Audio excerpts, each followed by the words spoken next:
Hey everybody, this is Jeff from Build an Aquarium Workshop. We are at our 40-gallon reef tank, and this video goes out to milk spots causes me to spaz out.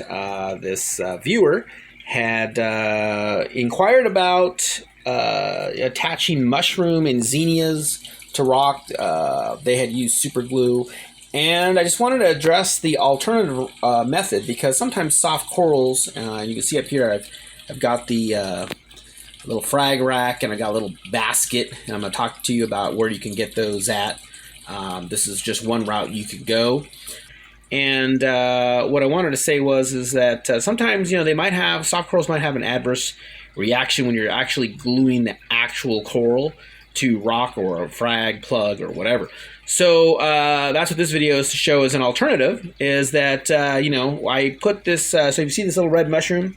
It came off this colony down here, so there's the bigger colony. And so I put it up, it floated around, and so when mushrooms they detach, you can actually go ahead and just take them and put them in a little basket like I've done here. And I've seen clips, some people clip the baskets to the side, or in this case I happen to have a frag rack, so I just sat it on there.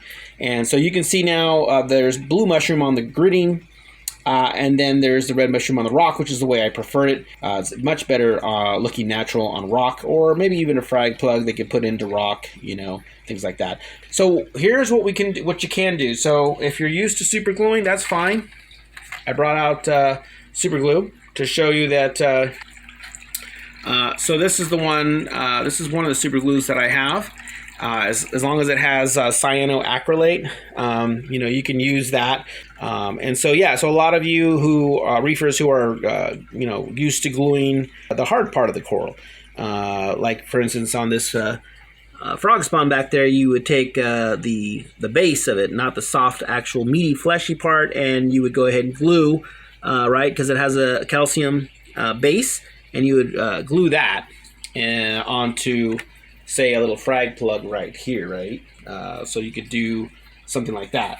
But in this case, I'm using the baskets for the mushrooms, which you could also use for zinnia or a lot of other corals. Now, the other thing is, if you're worried about them coming out of the basket, maybe you have the flow's a little bit too strong or something. Of course, I put they were actually in the back corner over there. I brought them out just for this video, but normally I put them where the flow isn't as strong. But anyway, so here you go. I went to Dollar Tree, and there you go. You can get the baskets. So that's the basket right there. I prefer white and black. They didn't have that. They only had blue. So these are just plastic. And, of course, I've seen them clipped on to frames of tanks, maybe on the inside there. You can put them like that and clip them on, as long as the water level is high enough. Or you can just sit them on something, a shelf or a rock, which works too. And there you go. And then you can adjust them up different height. But if you're worried about stuff coming out of these, then, you can use a netting, which is what I have here too. So I have a bag of netting. So there you go. There's the actual netting you can buy. It's like a mesh. And you can either just put it around the sides. And of course, you could always super glue that if you wanted to. Or what I like to do is just rubber band. And so take a rubber band like this. Big rubber band. Okay, so there you go.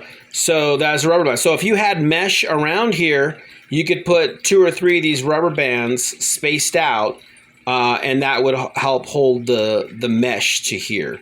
So that way you're not using any glue or anything if you want to. These rubber bands work really well. I'm even using them on the skimmer collection tray up there. But anyway, just make sure we rinse everything off before we put it in the actual aquarium. I just got this tray. They come in 3s. So for $1.25, you can't go wrong. You get 3 of these trays.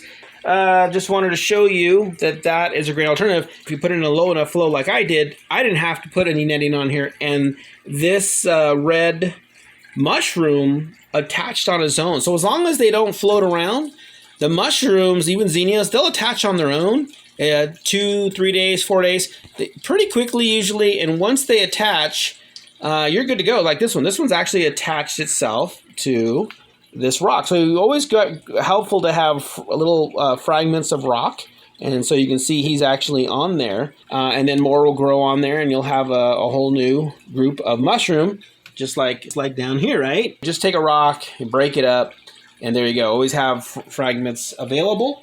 to put in there. They also help weigh the tray down, the rock fragments, so that also works out for you.